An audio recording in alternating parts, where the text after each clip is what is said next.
It's just funny to me. I don't know if he's talking about last year or not. I guess when you stop playing, they forget how you lead. It doesn't matter. I'm here with the Raptors and I'm focused on the season and not what's going on the other side.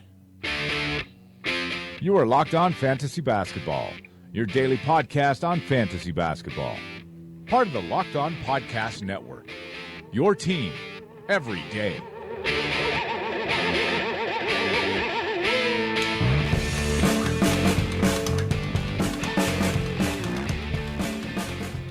Hello and welcome to the Locked On Fantasy Basketball podcast brought to you by Basketball Monster. My name is Josh Lloyd and I am the lead fantasy analyst at basketballmonster.com, and you can find me on Twitter as always at redrock_bball. Today we're going to be looking back at Sunday's games. We're going to be previewing week 7 and looking at Monday in detail for daily fantasy. So, Michael Bolton. Let's get to it. All right, that is a ripper of an idea. We will start where we always do. Monstrous line of the night. It does, of course, go to Nikola Vucevic of the Orlando Magic. The Magic in the 6th seed in the Eastern Conference at the moment after sweeping the season series with the LA Lakers. Vucevic, a huge part of that. 36 minutes in today's game against the Lakers. 31 and 15 with 3 triples, 7 assists, 2 steals and 3 blocks. He was a perfect 8 of 8 from the line and 10 of 20 from the field. He is remarkably the 11th ranked player in fantasy this season, averaging 20 and 11 with over a steal, over a block, and over a 3. In fact, he is in the triple 1.1 club. The big change here for Vooch this season, he's playing an extra minute per game, but his scoring is way more efficient. He had a true shooting of 53% last season, 50% the year before, 53% the year before that. He is at 61% this season, hitting 40% of his threes when he was at 31 last season. And he's also taken his 2-pointers up over 5 percentage points to be at 58%. So I guess we could look at that and say his overall field goal percentage of 55 does have some room to regress, and that would drop his overall scoring because his usage is basically the same as where it was last season. But those extra 4 points per game that he's averaging, that's one of those. Some of that's coming because of the extra minutes, but also a lot of that's coming because of this increase in efficiency. The other thing that he's been able to do is increase his assist numbers. He's already had a triple-double. He had a 9-assist game and then a 7-assist game today. So that's been impressive, but it's only marginally above where he was last season. In fact, his assists per 36 have gone from 4.1 to 4.2. So while it feels like he's had a big increase in assists, he hasn't actually changed that much. The big thing that we look at is that big increase in his efficiency numbers, that field goal percentage jumping by almost 8 percentage points. So whether that can remain, I'm not sure. Now, in terms of people who were really worried about drafting Vooch heading into the season, he's definitely going to get traded. And almost always, when we talk about players definitely getting traded, they don't. DeAndre Jordan last season, Brook Lopez the year before that. It just doesn't happen a lot of the time. And with the Magic pushing for a playoff spot, I think that the odds of Vucevic getting traded, despite being an unrestricted free agent at the end of the season, I think they're getting lower by the day. So I don't necessarily, I think you could consider selling Vucevic high based on the fact that that field goal percentage and 3-point percentage may not stick. But if you're trying to sell him off based on the fact that he's going to get traded and play 20 minutes, I think that, I was all about that. There was a chance that was going to happen. He'd get traded to be a backup on another team, and his value would plunge. But I don't think that's necessarily going to happen anymore. So selling for that reason, I don't think is really a viable strategy at this point. But there will be, I guess, some reduction in what he does, with that efficiency, which is quite high, and we're talking career high type numbers for Vooch with the shooting. Waiver wire line of the night. This goes to old mate Dwayne Wade of the Miami Heat. Wade turned back the clock for a really big performance. He played 34 minutes and scored 35 points, the most points he's scored since returning to the Heat at the trade deadline last season. 4 triples, 5 rebounds, 6 assists and a block. A massive 34% usage, which was 13 of 22 from the field and 5 of 7 from the line. He's outside the top 150 this season. He can be an interesting streamer for points and assists, averaging 15 and 3, but no steals, limited blocks, low threes. The efficiency is okay from the field, 46, but only 61% from the line. He has improved his efficiency at the best level he's had it in the last 4 seasons, so that's improved there.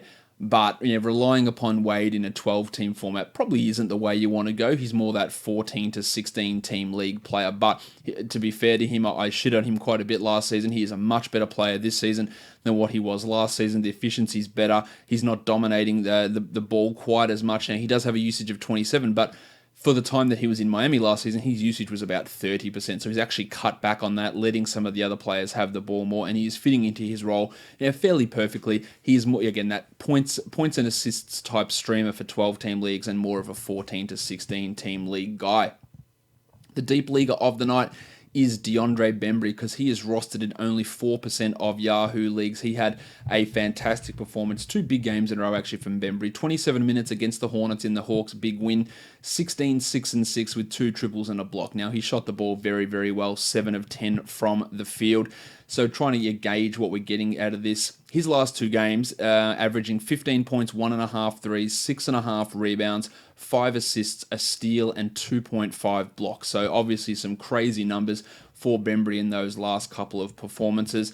The minutes are probably what we want to look at, 26 and 27, and with Kent Bazemore moving to the bench and seeing his playing time reduced, could Bembry be pushing forward there? Yes. Will he continue to produce at this sort of a level? Probably not.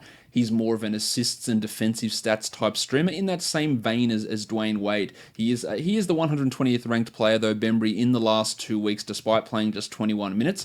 So that can have some back-end 12-team value, but he's more of a let's go grab him in 14s, and anything deeper, he is a clear must-add. I do like Bembry. He's got the ability to contribute right across the board.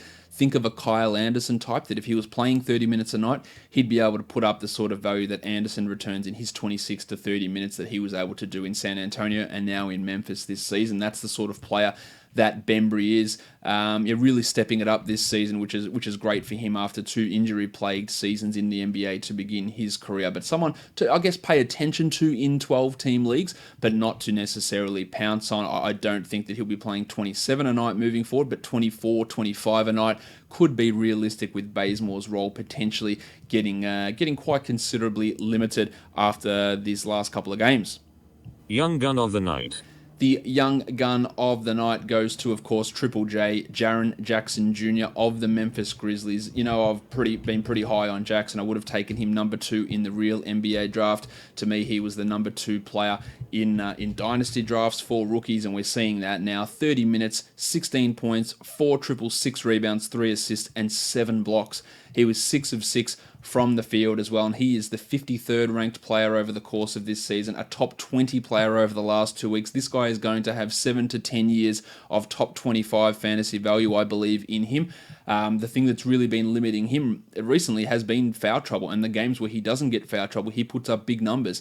In his last 5 games, he's had 2 games under 20 minutes, a 19-minute game against the Wolves, a 12-minute game against the Spurs. He still contributed okay there, but in the other ones, 27 and 6 with 4 steals and 2 blocks against the Kings, 13 and 3 with 2 steals and 4 blocks against the Mavericks, 27 and 3 with 3 blocks against the Clippers, and then today the 7 blocks in 30 minutes against the Knicks, while still accumulating the 5 fouls. So he is absolutely... Now, he is not rostered in as many leagues as he needs to be. 81%. He is a must-roster player in 8-team leagues, 10-team leagues, 12-team leagues. He has got a massive shot at a top 50 finish for this season. The blocks are fantastic. He's generating steals. His field goal percentage is significantly higher than we anticipated. That's great for a rookie. Sometimes it's hard for those guys to come in and be efficient, but he's being efficient. He is going to be an absolute beast for many, many years to come, and we're seeing it probably 1 or 2 months ahead of schedule here. JaMychal Green is no threat to Jaren Jackson's minutes. Jaren Jackson is the future of not only this team for this season, the young guys, but he's more important to the future of this team than Mike Conley and Marc Gasol. Just been absolutely fantastic so far for the Grizzlies in his first season, and showing it for everyone in fantasy as well if you did take that. And I guess some people thought it was a risk to take him at number 2 in dynasty leagues. I reckon if you did happen to do that, you'd be pretty bloody pleased with your results so far. Guys, you need to go and follow the Locked On Podcast Network on Twitter and on Instagram, Locked On NBA Net.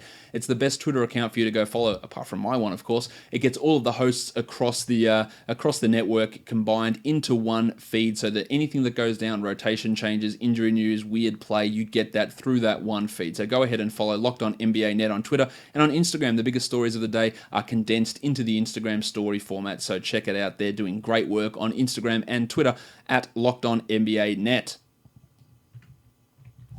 Let's move into the last award of the night. Yes, it's the dud of the night, Lou Williams. Just an absolute stinker from Lou. He played only 17 minutes in this game, 4 points with 3 rebounds, and shot the ball terribly, 2 of 13. We've got big minutes from Gilgeous-Alexander. We've got a bit of an extended run from Milos Teodosic, 34 minutes from Avery Bradley. It just wasn't a good night from Lou. I don't think that we have anything necessarily to panic about with what Williams is doing, but he is not going to reach the levels that we saw last season. He is the 100th ranked player this season, playing 26 minutes, still scoring 18 points. But the volume of what he's doing is just not the same as what we saw last season. One thing that can increase with Williams is his steal rate, which is well down. He's been about a steal per game guy over his career. He is at 0.5 at the moment and only hitting 1.2 triples this season. Just 31% of his three-point attempts are going in, and he's attempting a significantly lower portion of his shots from three-point land than he has in the past as well. So there is some room for improvement. He is not a drop guy at this point, but I don't think you should be considering him a significant buy low with the hopes that he returns to what he did last season or even the year before. I think that might be somewhat of a stretch to expect that out of Lou Williams. The plus-minus GOATs, the best net rating went to Josh the Hitman Hart of the Lakers, plus 116, while the worst net rating went to the blue swimmer, Alan Crabb, negative 119.5. He tried his very best to one-up Andrew Wiggins' piss-poor Saturday performance. He didn't even take shots. He was out there for 30 minutes and barely did a thing. He is just not a good NBA player. He is in contention for the most overpaid player in the entire NBA. Pretty clear he's not a 10, a 12, or a 14-team league guy. Yeah, Josh Hart's not a 12-teamer anyway, so if you do have Hart still in a 12-team league, I think you should feel pretty confident about moving on from the Hitman at this point. Injury reports, Chrissy Paul is dealing with a leg injury. It doesn't appear to be too serious, but if Eric Gordon's on your wire, you can just grab him. Now, Gordon has that really minimal value when everyone's healthy, but when someone goes down, he can push to top 50. You've got Jaylen Brown, who's likely to miss Monday with a back issue. That's going to up the value of guys like Marcus Smart and Terry Rozier for that short term. Again, not considered a serious problem, while the Donovan Mitchell missed today's game with a rib contusion. Royce O'Neal started, but it was ravishing Rick Rubio who stepped up in that scenario. Again, thankfully, not too serious. Same with Gary Harris.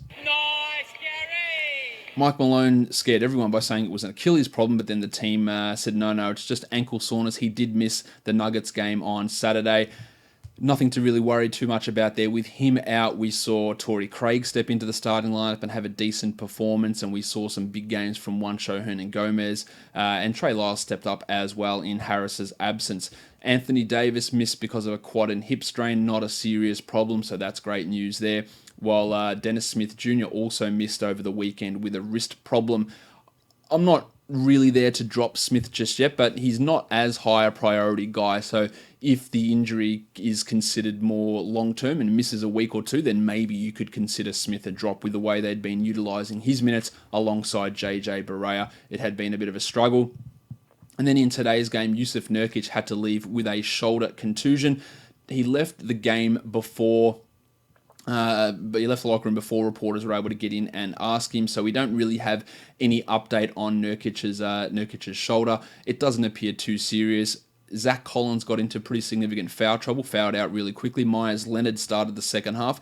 If Nurkic misses time, Collins would be the guy over Leonard that I'd be looking to, but it doesn't appear to be too serious of an issue. Mo Harkless also started this game for the Blazers, went to the locker room, and then never returned, whether that was the minutes restriction part of it, just to get some treatment on his knee as he returns from that knee issue. He is a long way away, in my opinion, from being a 12-team player. Just, not really there yet with Mo Harkless. Is your company looking for a new way to reach not companies, because you are a company, to reach customers. Your company could be mentioned right now. Podcast listeners are 60% more likely to interact with the sponsors that they hear on their favorite podcasts. Our demographic, the old sausage sizzle, we're 98% male, higher educated, and higher earning than your traditional media audiences. Have your company sponsor this podcast by emailing me at redrockfantasybasketball@gmail.com.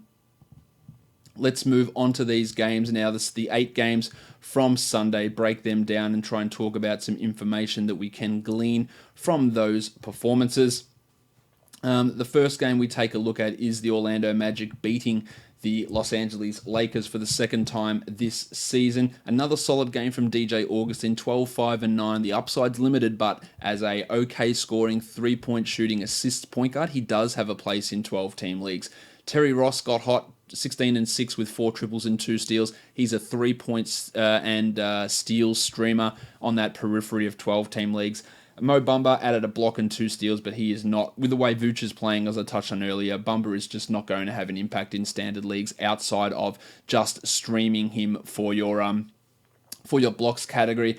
Johnny Isaac still struggling, 24 minutes, and many people will be pretty keen to drop Isaac. His steals and blocks aren't where they were last season or what they were through his college career. I am still holding him. I believe that he will get that starting spot back off Wes Iwundu. Iwundu only played 5 minutes in this game as the starter, with Simmons, Isaac, and Ross getting the bulk of those minutes. And when the defensive numbers start coming from Isaac, then the value's there. But if you don't believe in it, I wouldn't class him as a must-roster guy, a guy you have to hold under all circumstances. Also a shit night from Fournier, 6 points on 10 shots. He will bounce back. For the Lakers, the panic over JaVale McGee. He had 12 and 7 with 7 blocks. I think you can feel pretty rest assured there. The minutes from Tyson Chandler are reducing. He's been around 20 or under 20 in each of the last 3 games. Only 15 minutes here for Chandler. LeBron James had 24, 4, and 7. LeBron James. And Lonzo had 9 and 10. Probably Kuzma's best game for a while. 21, 4, and 5. I would be selling the shit out of Kuzma. If anyone buys into him being a top 80 type performer, any crazed Laker fans that really are into the future MVP, I'd be looking to move Kuzma after this performance, because he was bordering on droppable type territory for 10-team leagues before this game. KCP with a weird defensive game, 5 steals and a block, but not much to really care about there. And I think at this point we have to accept that Brandon Ingram is not a good free throw shooter and not a good fantasy player. 17 and 6 with 2 steals, but just doesn't hit threes, doesn't hit his free throws. The assists are well down from where they've been over the past couple of seasons. He is just struggling to be a top 100 guy, and I'm not sure he's going to get there this season with those other players on the roster for the Lakers. The next game, we look at the Phoenix Suns and the Detroit Pistons. Point guard Devin Booker in action again. That's 3 of the last 4 games. Surely the Suns have to stick with this. Isaiah Kanan is not an NBA level player, let alone a starter.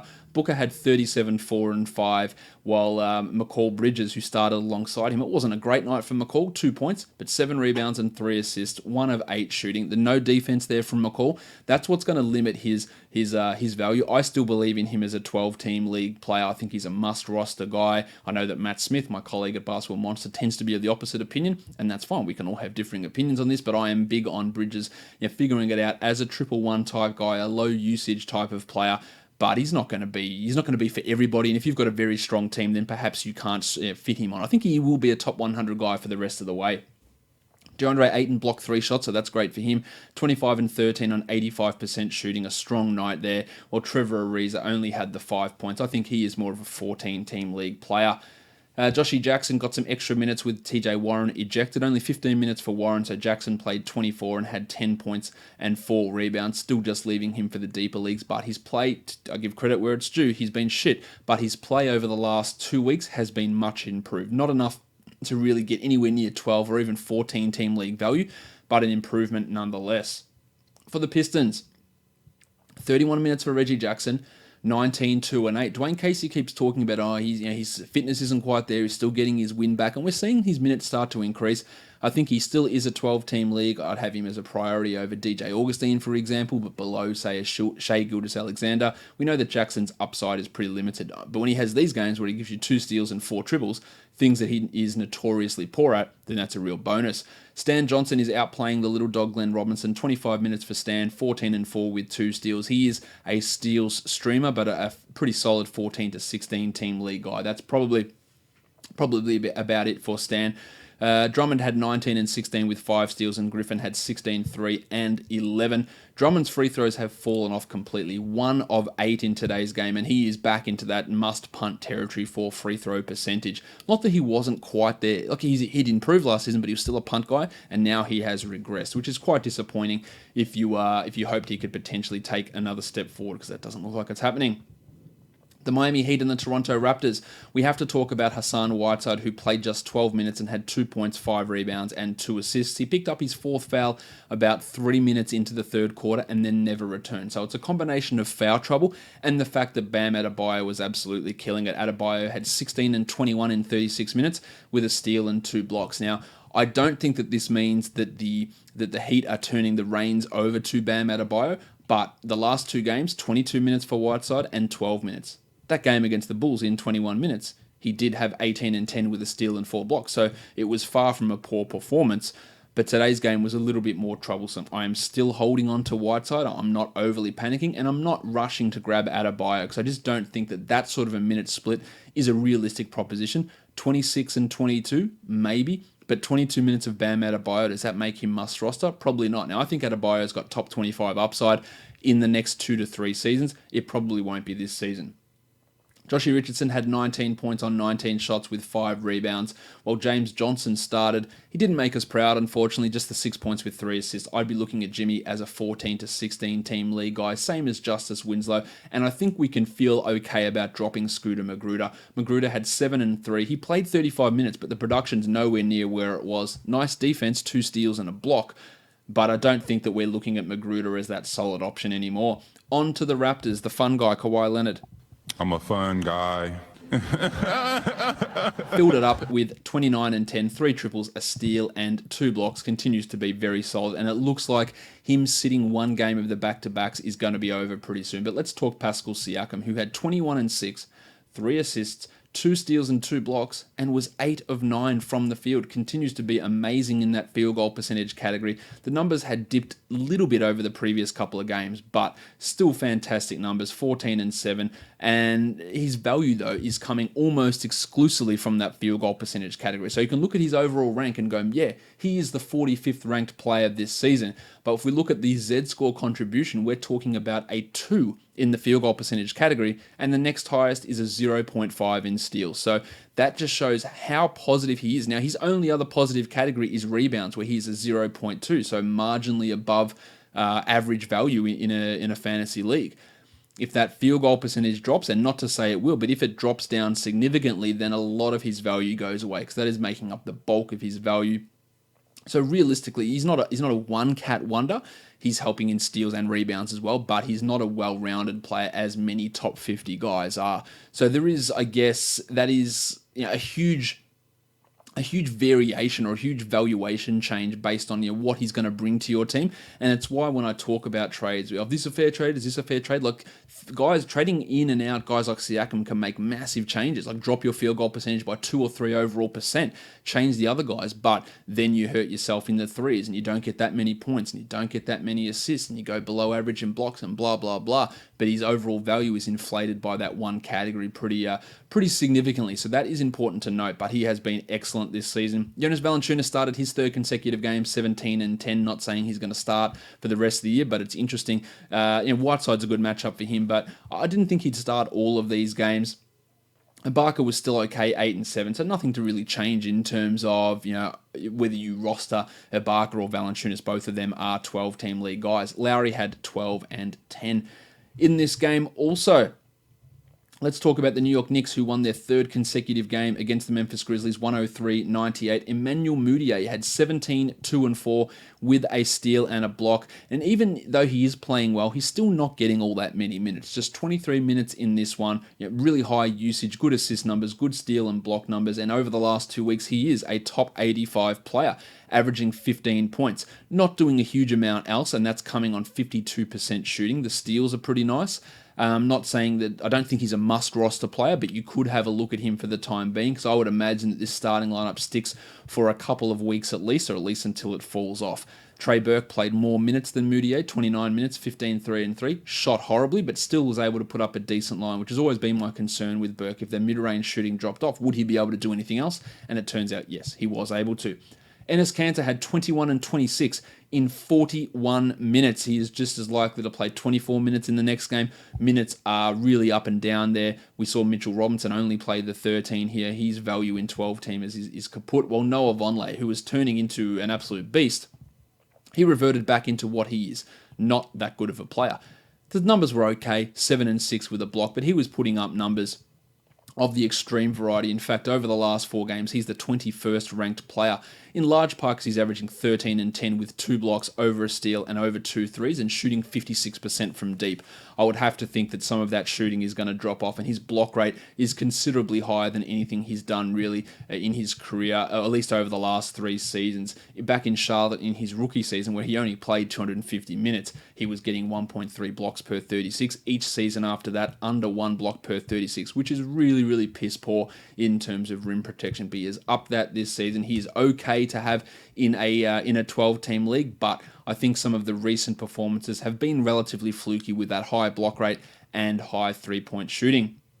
Mario Hezonja continues to start and do nothing, while Kevin Knox, under 10 minutes for 2 consecutive games. Clearly, you're not rostering him in 12 or even 14-team leagues at this point. On to the Grizzlies. Marc Gasol continues to be excellent. 27, 8 and 4 with 2 steals and 5 blocks, while Conley had 23 and 11 on some poor shooting and not much else really. JaMychal Green shouldn't really be near your 12-team league rosters. Only 19 minutes, 6 and 7 with 2 blocks. He'd need about 38 minutes anyway to come close to being a 12-team must-roster guy, and he is not getting that. While Kyle Anderson only had the 4 points, but nice 6 rebounds, 3 assists, 1 steal and 2 blocks. You hate that he missed all 3 of his free throws, but the other numbers are pretty much in line with what we expect from Anderson on a relatively regular basis. Pretty clearly you can drop Shelvin Mack as well. He had that nice little run, which is pretty obviously unsustainable.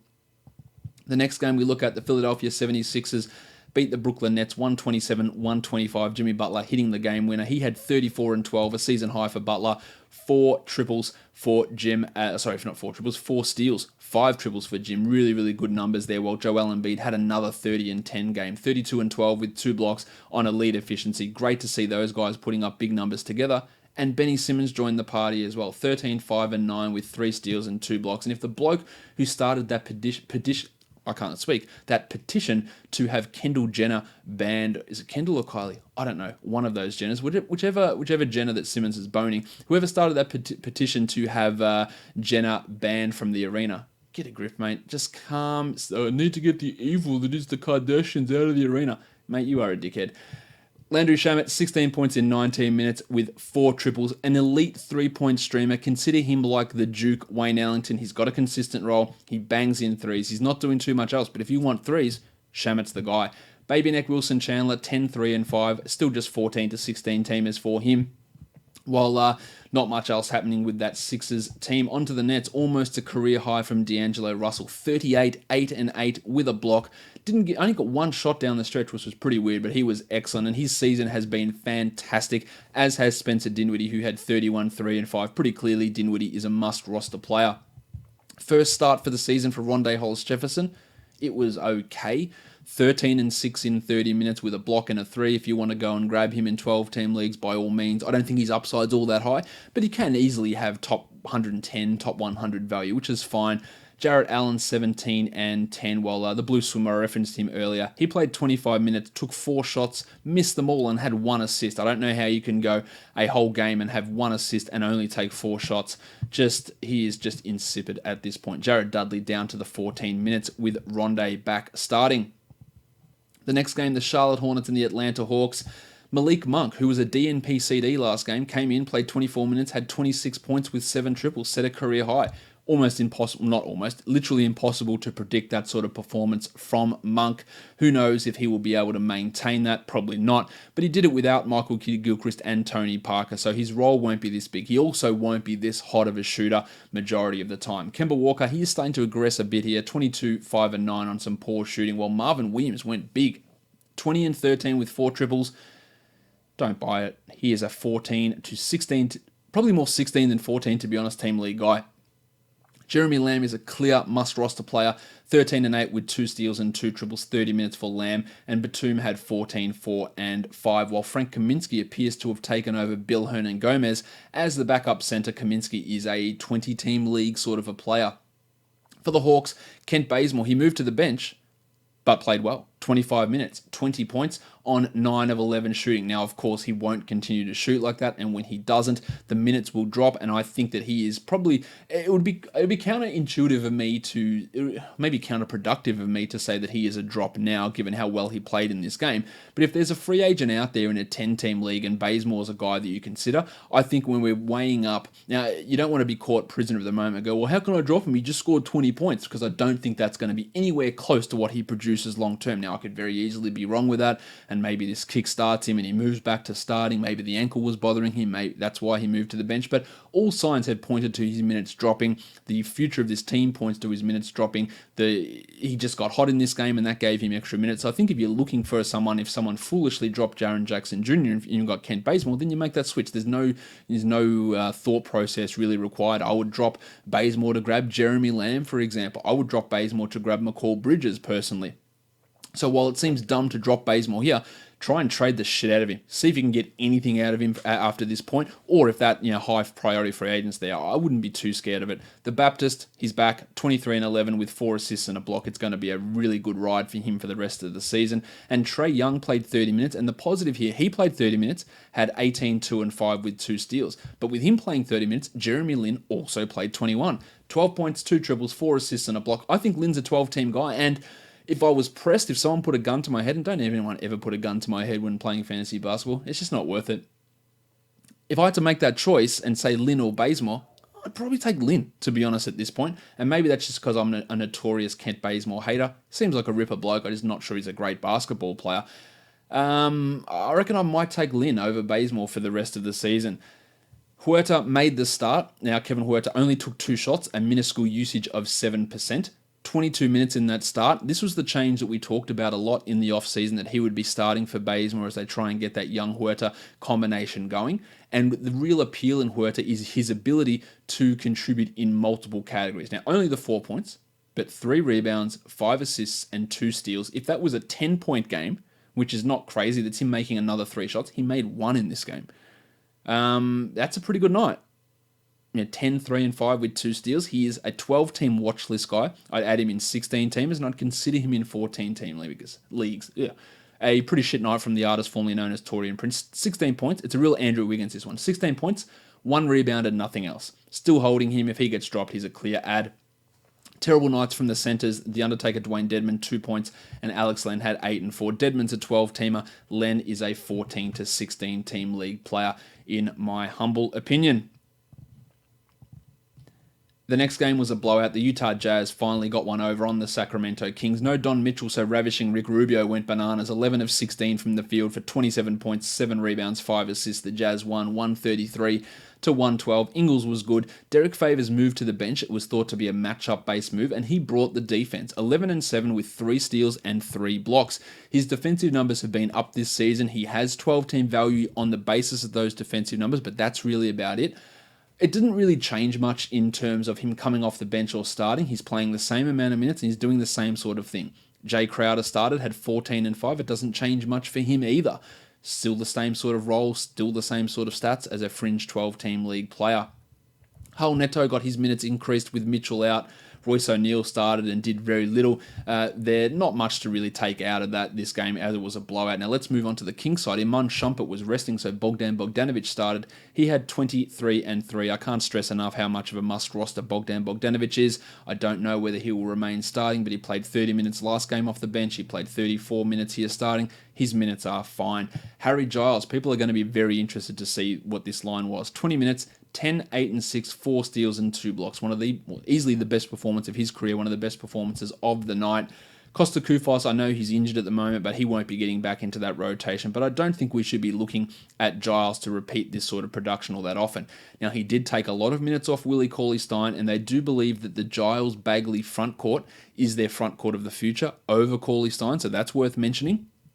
I think in a 16-team league, you would add Giles, and you could even make that switch in a 14-team league. Now, I'm not dropping Cauley Stein at this point, but it is a trend to watch here at this stage. Bielitsa had 12 and 5 in only 18 minutes, didn't miss a shot, and played 18 minutes. That's pretty telling. I think he can go in 10 and 12-team leagues, while Bagley had 18 and 6 with 2 blocks in 30 minutes. And it's pretty telling to look at Bagley's line, 18 and 6 with 2 blocks, and see that it's not as fantasy impactful as what Bielitsa did. This is what Bagley is, not a great fantasy player, but the numbers still look okay, and he should be a 12-team league guy. Fox struggled in this game, wasn't his best performance, 12, 2, and 3 with 3 steals, and some of his shooting, it's starting to come back to earth, which is far from unexpected given how hot he was to begin the season.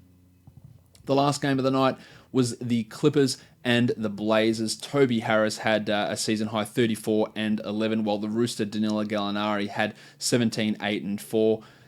A big game from Shai Gilgeous, well, a relatively big game from Gilgeous-Alexander. 12 and 4, 2 assists, a steal, and a block. 30 minutes, I think he's a 12-team must-roster guy. I'll continue to state that. While Montrezl Harrell, the free throws, which had been much improved this season, they finally fell away. Just 4 of 12 to really kill you on the last day of a weekly matchup. But still 32 minutes, still 2 steals, still 2 blocks, and 14 and 10. He has been a top 50 player all season, and I don't see that going away. Avery Bradley had 3 steals, but also shot 2 of 11. He is a deep league guy, while Patrick Beverley is a droppable guy in 12-team formats. On the Blazers, Lillard had 30 and 6, strong from him, while McCollum had 18 and 9. And the Chief, Al-Farouq Aminu.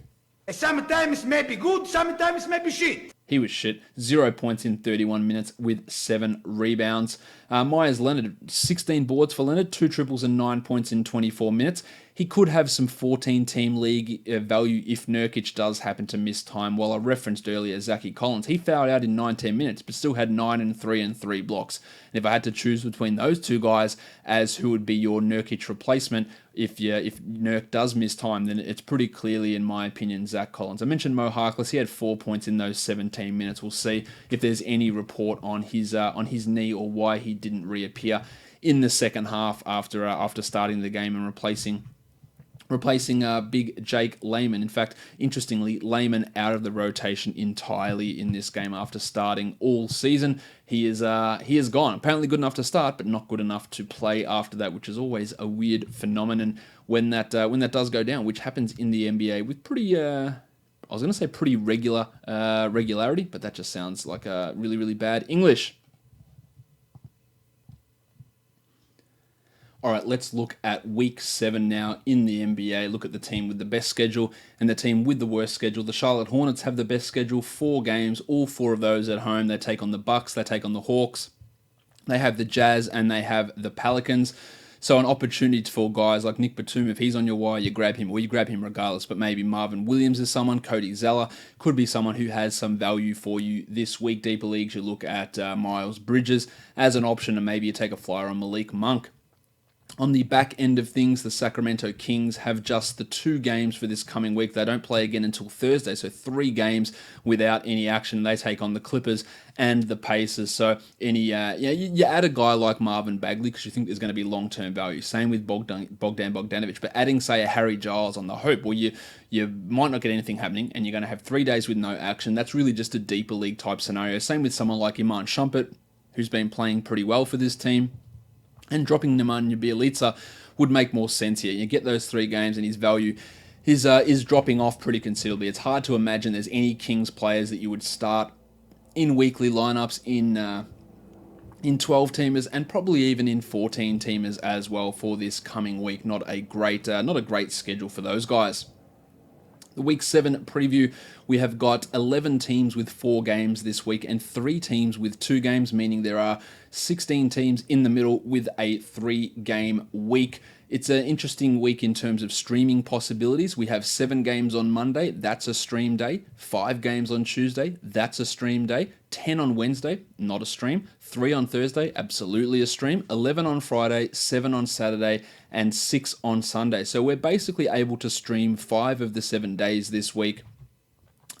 Just not on Wednesday and Friday. So utilizing your streams, utilizing your matchup acquisitions is key for this week because you might only have 4 acquisitions, but you've got 5 days. So getting guys with back-to-backs or with or with pseudo back-to-backs can be pretty key. Now, there is only one team who starts the week with a back-to-back on that Monday, Tuesday. That's the Indiana Pacers, who take on the Utah Jazz and the Phoenix Suns. So guys like, they've got a ton of injuries as well. Domantas Sabonis, Victor Oladipo, and Miles Turner are all questionable. So maybe you look at Thaddeus Young if he was dropped, Kyle O'Quinn, the cock monster, Aaron Holiday, Tyreek Evans, Corey Joseph, Daz Collison. Some of these guys might seem like standard league players, but they haven't been performing that way, and they may have been dropped, like Darren Collison or Tyreek Evans. But now is a good opportunity to add them, get those 2 games for the price of 1 to begin the week. The Pacers also have the Tuesday-Thursday pseudo back-to-back, so you can add those guys and get 3 games in 4 days for 1 waiver acquisition.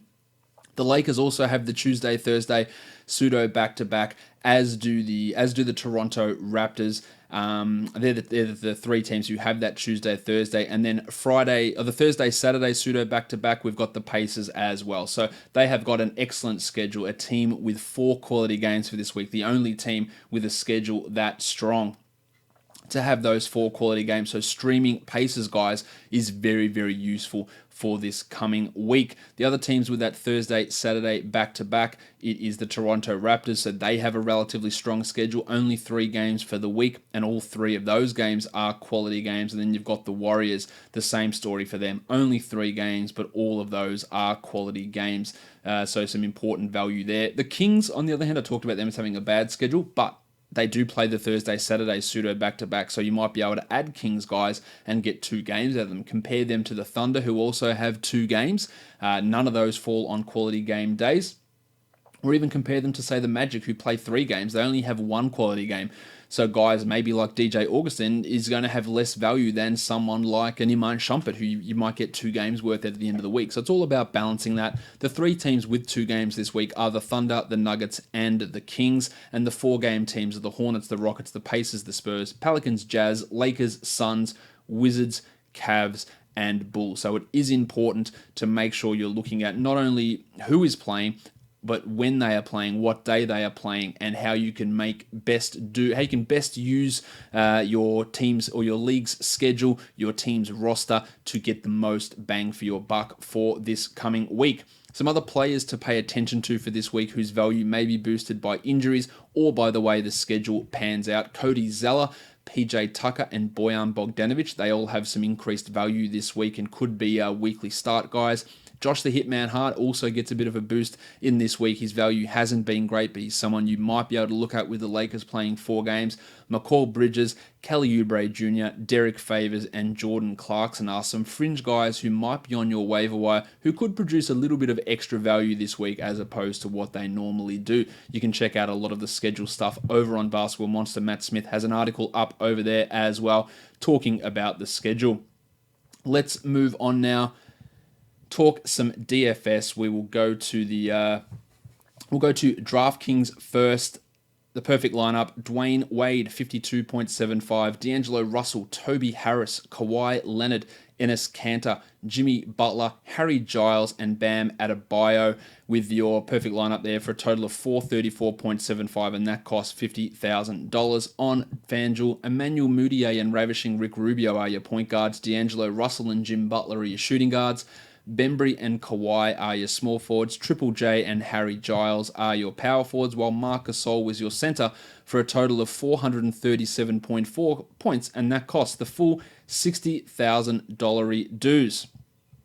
All right, let's look at these games now for the coming week in the NBA, or not the coming week, for the coming day in the NBA. All right, the first game we look at is the Minnesota Timberwolves traveling to take on the Cleveland Cavaliers in Cleveland. Of course, we're going to be looking at FanDuel pricing today. The Wolves are favored by 6, and the total is 216.5 points. Let's talk point guards. Jeff Teague. My name is Jeff. He is at 6,500. He's been at around that 30-point mark, 29-point mark, which isn't quite enough, but it is a pretty good upside opportunity. He does well against Cleveland. It's a good matchup, so I do like Teague here. Derrick Rose at 6,500 as well has been outplaying Teague by about 3 to 4 points per game. His shooting is absolutely red hot, so I do have a little bit of a fear that if that drops off at all, his value won't be there.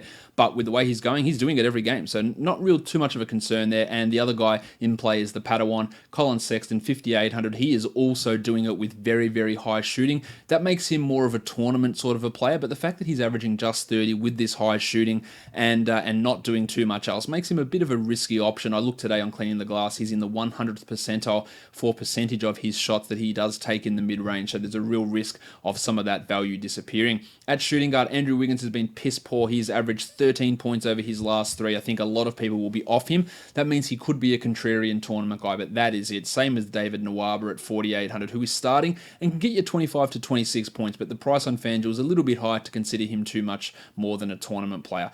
5,700 for Jordan Clarkson. I actually quite like that a bit. He's about a 28, 29 point per game guy, which is totally fine in this scenario. On the wings, Rocket Rodney Hood at 5,000 and Chetty Osman at 55. I think both of them are in play here with some pretty decent minutes coming their way, while Robert Covington at 6,800. He's probably a 34-point guy, which is fine. I'm not sure there's much upside in that, but he could be a relatively solid cash guy. Now, he was terrible last game, couldn't shoot at all, but still had 30 fantasy points, so that gives you a relative idea of what his floor can be. At power forward, I don't really like it at all. Taj, Šarić, Nance, really hard to get behind any of those guys. Šarić had a big game last time, putting up 36 points, but was only 25 minutes, and I think that level of productions are probably a little bit inflated. Tristan Thompson is giving you big numbers. He's at 6,500. He's averaging 35 over his last 5. It's not a terrible option to use, Thompson, in the way that he's playing, and Karl Anthony Towns at 10.8. It's a big price. But he had 70 last game. Majority of the time without Butler here, he has been able to put up good numbers, so I'm okay with using Towns as well.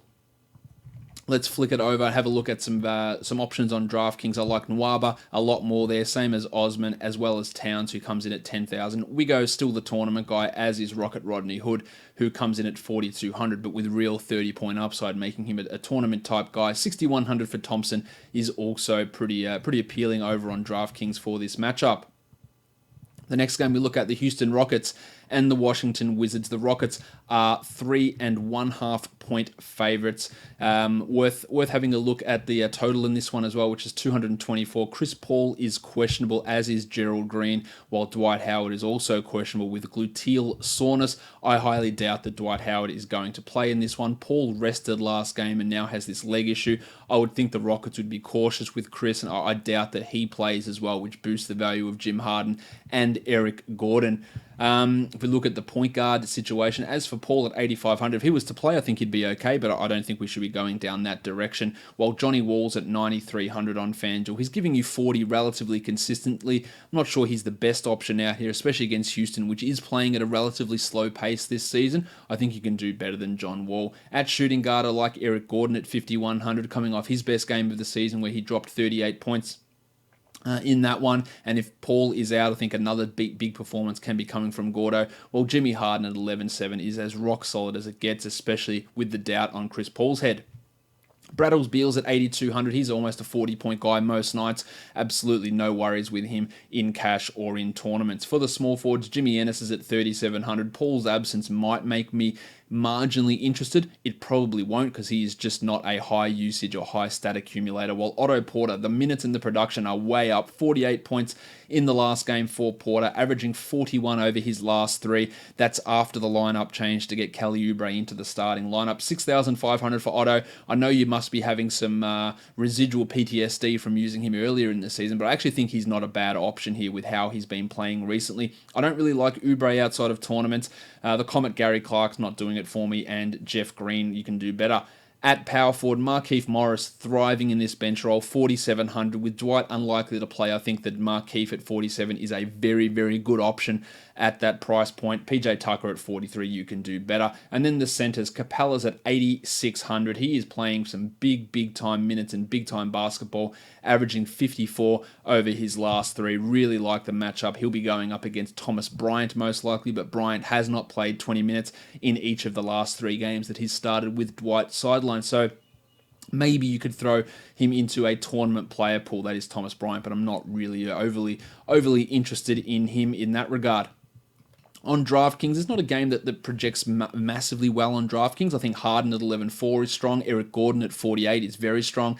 You got Tomas Satoransky at 35, who Scott Brooks said, we've got to give him more minutes. Did that for one game and then played him 15 so that he could get Austin Rivers out there for much more time. So again, Scott Brooks, very little idea what he's doing most of the time. Yeah, maybe you look at Satoransky as a GPP guy. I also like the 5,700 that is priced for Otto Porter over on DraftKings.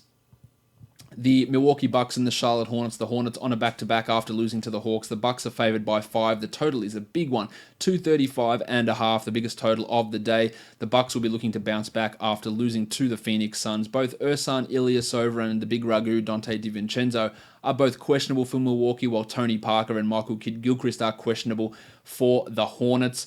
At point guard, Kemba's at 9,200, still putting up some good numbers despite not quite being where he was before, but 9,200 is a much more palatable price for Kemba, so I think that's fine. Tony Parker we don't really look at. I love Jez Lamb at 6,500, just consistency plus the way that he is going. Malcolm Brogdon at 54, also giving you 30 a night. Very hard to ignore that with the tighter pricing on FanDuel, while Chrissy Middleton at 74, been a little bit under where he needs to be, but he's got a great record against Charlotte, a 43-point average. I think that Middleton is someone to look at. Small forward, you got Batum at 5,100. More of a tournament play than anything. Bit hard to rely upon him in cash. Well, Yanni at 12.7. Now, I love Yanni. That's a big price. He's been living up to it, averaging 65 over the last 3, but that is real big, and you need 65 to break even. So I'm not sure the value in Antetokounmpo is there outside of maybe a tournament with getting some other low-priced upside type of guys in next to him. At power forward, Marvin Williams at 45. Well, Marv is averaging 28 over the last 3. So if MKG is ruled out, I think you could look at him as a solid enough cash guy. If Kidd-Gilchrist plays, pretty tough. While Ilyasova not really moving the needle for anybody. At center, Cody Zeller's at 49. He's been giving you good numbers too. I think that helps that Kidd-Gilchrist was out, so if Michael returns, I'm not sure that Cody's going to be able to give us that value. While 5,000 for Brook Lopez, he's struggled the last couple of games, but he has got clear 40-point upside, so I do like him for tournaments. Zeller is more of a cash player. On DraftKings, Marvin Williams at 37. That's pretty tough to ignore in all formats. Jeremy Lamb at 56, the same, and Antetokounmpo at 11.6 is nice. Kemba at 9,400, not quite as good as where he sits on FanDuel, where he comes in actually cheaper. And Zeller at 4,000 has a relatively solid floor. Brogdon at 5,300 looks okay on DraftKings also. The next game up for us to pay attention to is the Boston Celtics and the New Orleans Pelicans. No spread or total at this point because Anthony Davis is still questionable. Jaylen Brown is doubtful to play, while Gordon Hayward, who missed the last game due to ankle soreness, he's not even on the injury report, so we assume that Gordo is ready to go. Terry Rozier also listed as probable. If Davis is out, Nikola Mirotic and Julius Randle get significant bumps, as Etuan Moore gets a bump and Drew Holiday as well, but Mirotic and Randle are going to be the guys to really target. With Jalen out, you think that Terry Rozier and Marcus Smart get a bump in their playing time. So Rozier coming in at 3,800 in a really good matchup. He could be a 25-point guy, which at 3,800 is great value, especially given the fact that Davis and Yanni are both 12,000 plus guys. Getting someone like Rozier in, who's been shitful this season, no doubt, but can have a 30-pointer with this extra opportunity. He becomes a good tournament play. Kyrie's at 9,000, giving you about 42 over the last 5. It is a fairly strong matchup for Irving against New Orleans. Has done very well against them, averaging 49 in the last 3 contests. So I think Kyrie at 9,000 is pretty good to look at. And opposition point guards have had some good success putting up DFS points against them this season. Marcus Smart, the same thing I just said for Rozier. He's averaged 38 the last 3 times against the Pelicans. No Jaylen Brown. Massive opportunity for Smart. I like him even in cash games. While Drew Holiday at 8,900, I think that's almost a bankable lock at that price. He has been fantastic this season. Small forwards, you've got Wesley Johnson, Gordie Hayward. Hayward at 6,400. More for tournaments, I think, with how unsure his play has been. While Mirotic at 7,500. I love that. I love it even more if Davis happens to be out. Who else? I feel like we're missing someone. Jason Tatum is listed as a power forward, so he's at 6,800. He is more of a tournament guy, but even then, I don't think it's a relatively strong play. The next game up, we're looking at the San Antonio Spurs And actually, did I go through the DraftKings value? I don't think I did. Let's do that now. I do like Al Horford. Actually, I'm all over the place. My apologies. I didn't even finish off doing that game, did I? Just had a really itchy nose. Had to pause the broadcast and then forgot where I was at. Big men.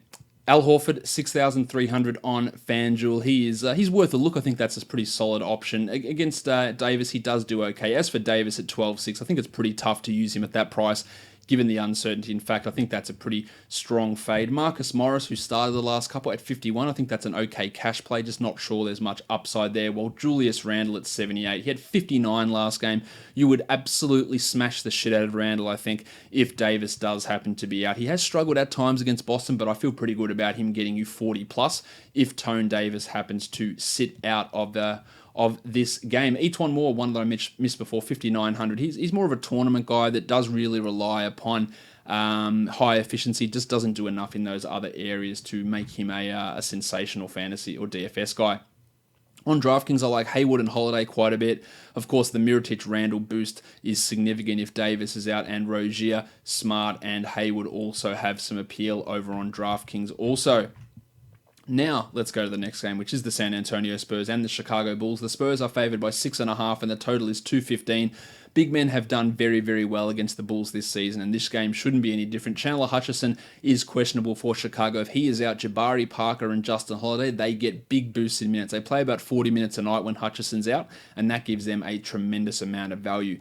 At point guard, Ryan Archer-Jacquino is getting minutes, but not really production. I don't really like him. Same with Bryn Forbes at 4,000. They just don't do it. In fact, point guard, I think, in this game is a big stay away. Shooting guards, I love DeMar DeRozan at 8,900. I'm not sure the Spurs are really good enough to blow out the Bulls, so DeMar should be looking at a 45-point type performance, while Zachary LaVine at 8,600, putting up some good numbers. The efficiency's not great from him, but he's still getting you 42, 43 relatively regularly. So I do like LaVine, while Justin Holiday at 57. Love that, and I'd smash that if Chandler Hutchison does happen to be sidelined. Jabari Parker at 75 is averaging 46 points on FanDuel over the last 3 games, and coinciding with Hutchison's absence. So if Chandler is out, Jabari should be in your lineups. While Rudy Gay at 6,300, if he has to match up any times against Jabari, he could really smash that value. So I like Rudy Gay quite significantly here. Aldridge at 8,500, we know he's been up and down, but this should have 40 points written all over it against the Chicago Bulls and how piss poor they are. So Aldridge is an option, while Wendell Carter Jr. can't stay out of foul trouble. He's at 6,500. It could happen, and he's a 40-point upside guy, putting him in your tournament pool, but I don't love it for the general cash type scenario. And then centers, we're talking Pirtle, Lopez, and Felicio, and I probably shouldn't have even said that much. On DraftKings, I like Holiday, Gay, Levine, and DeRozan. They're all got some cash value. Aldridge as well, while Wendell Carter is more of your GPP guy, as is Antonio Blakeney, as one of those guys who will just take every shot under the sun. The next game is the Indiana Pacers and the Utah Jazz. No spread for this one because Victor Oladipo, Miles Turner, and Domantas Sabonis are all questionable for Indiana, while the Donovan Mitchell, is also questionable for Utah after missing today's game. So there's a lot of different things. Of course, if those centers miss, we're looking at Kylo Quinn pretty significantly. Aaron Holiday jumps in, as does Corey Joseph, Daz Collison, and Tyreek Evans. If Oladipo misses out, Thaddeus Young gets a boost if one of those big men are out, and TJ Leaf could be your sneaky option as a real long shot GPP guy if both Turner and Sabonis are missing. But O'Quinn would be the guy that would be very much all over if both of those big men happen to be sidelined. Assuming all these guys play, there's not a lot to like at the point guard spot for Indiana, while ravishing Rick Rubio at 6,900 is probably priced a little bit too high. The Don at 7,900, I think I'd leave him alone in this game. Oladipo at 9,000, no way coming back from a knee injury would I want to use that. In fact, this whole game feels like a big stay away to me. The small forwards, Bojan Bogdanovic at 5,300, he's giving you about 29 a game at the moment, which is pretty strong value.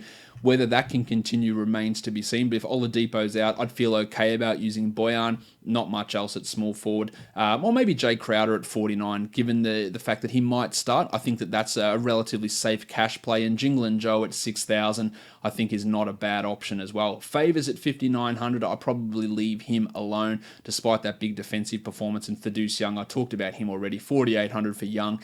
He is someone that if one of those big men are out, he should get a 4 or 5 minute boost, and that should push him well past that $4,800 price point. As for Sabonis, if Domantas plays and Miles Turner is out, that's 6,900 price tag for Sabonis. Giggity. is something that can be pretty easily overcome, so I like him there. Same with Turner, who is averaging 37 the last 3 times against Gobert and the Jazz. He's at 6,000. If Sabonis is out, I'm all about that. And the Jazz have had some trouble with opposition centers this season. Now, if both Sabonis and Turner play, I think that it'd be hard to really utilize either of those guys. But if one is out, then you really go aggressively onto the other one. As for Gobert at 8,100, has done well against Indiana in the past, but his recent form's not quite up to scratch. So I think that the 8,100 might leave him into being a fade. On DraftKings, Crowder at 42 looks pretty nice. I don't mind Favors at 48, and the same story for Young, Sabonis, and Turner, depending on how those injuries play out, as well as Holiday. The last game of the day is the Orlando Magic on a back-to-back after beating the Lakers, now traveling to take on the Golden State Warriors. The Warriors are favored by 8, and the total is 214.5. No Steph Curry, while Draymond Green and Alfonso McKinney, they are both questionable at the moment. I like DJ Augustine quite a bit. Especially on DraftKings, but on FanDuel at 4,500, he looks pretty nice. I think that's a solid cash option. Jaren Grant, not so much. Sean Livingston, also not so much. But I also like Quinn Cook at 5,400. Around a 25-point type of guy with 40-point upside, I think he is worth looking at. Shooting guard, Klay Thompson's playing really well at the moment. 7,200 for Klay. No worries about using him at the moment, while Terry Ross at 41 has got great upside, but the inconsistency is a little bit tough to stomach for cash. I think Fournier's got a bounce-back game in him, 6,400. I don't want to rely upon that for cash, though. For a bounce-back, it's just a little bit too high. And then the small forwards, Kevin Durant's at 11.5. Love that. Averaging 61 over the last 3. That's a real cash lock. Johnny Simmons and John Isaac, probably both pretty strong fades. Draymond at 75, we don't know if he's going to play, but I think if he does play, he'd be worth throwing in your late swap on DraftKings, or even into your FanDuel lineup, although it's probably a bit risky having a guy like Draymond at that price as the guy who gets dropped out of your lineup. It may not work out to your advantage. I like Az Gordon at 78, a little bit of a lean run, but I think he can have a big one here. And at center, Looney, Damo Jones, Jordy Bell. Who knows what Steve Kerr's going to do? You can call me Coach Steve. I think we'd probably leave those guys alone, while Vucevic is the main draw here. He's up to $9,000, putting up some monster games. Now, centers historically have struggled against the Warriors. It's pretty similar again this season. 9,000 is a big chunk to put on a guy on a back-to-back, so I'd probably leave Vucevic. That could bite me in the ass, but I think I'll probably leave him. There's just a few factors going against him for this day of games. On DraftKings, Augustine and Fournier, I think, are really good options at their price points, as is Durant at 10,900. Let's go through the studs and values. On DraftKings, we've got Drew Holiday at 83 as the best stud, and the value play is Nwaba at 37. On FanDuel, the stud is Levine at 86, and the value is Marcus Smart at 4,000. On Yahoo, my stud is Levine at 35, and my value is minimum salary David Nwaba. And on DraftStars, my stud is Karl Anthony Towns at 16,270, and my value is Rocket Rodney Hood at 7,550. Guys, go ahead and subscribe to this podcast on Apple Podcasts, Google Play, TuneIn, Stitcher, and on Spotify. Leave me a 5-star review. That'd be great. And on YouTube, you can hit subscribe and hit that bell so you know when each episode comes out, and leave a comment and hit the like or thumbs up or whatever button it is over there on YouTube. Guys, we are done here. Thank you so much for listening, everyone. See ya.